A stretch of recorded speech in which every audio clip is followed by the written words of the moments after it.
শুভ দুপুর বন্ধুরা, তোমরা সব কেমন আছো? এই শীতের দুপুরে আমি রোজকার মতো আজকেও দুপুরের মেনু নিয়ে চলে আসলাম।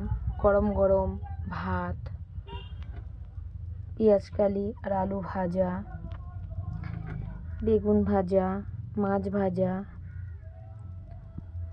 বেগুনটা আমি রোজই ভাজি, কেননা আমার ছেলে খেতে পছন্দ করে। ওই জন্য বেগুনটা আমার রেগুলারই থাকে এই শীতকালে। তো বেগুন ভাজা খেতে ভালোই লাগে, আর আমার ছেলেও পছন্দ করে। ওই জন্য আমাকে বেগুনটা রোজই ভাজতে হয়। তার জন্য বেগুন ভাজাটা আমি রেগুলারই রাখি, প্রতিদিনই আমার বেগুন ভাজাটা হয়। আর এদিকে মাছের মাথা দিয়ে, আলু দিয়ে, কড়াইশুঁটি, টমেটো সব দিয়ে বাঁধাকপি করেছি। আর এদিকে আছে পাবদা মাছ সর্ষে পোস্ত দিয়ে, সর্ষে পোস্ত করেছি পাবদা মাছটা। এটাই আজকের আমার দুপুরের মেনু।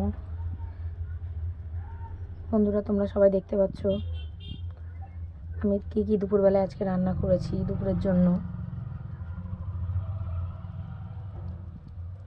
কেমন হয়েছে বন্ধুরা, দেখে একটু জানিও কমেন্ট করে। আর তোমরা কে কী রান্না করেছো সেটাও একটু কমেন্ট করে জানিও। Tata, by.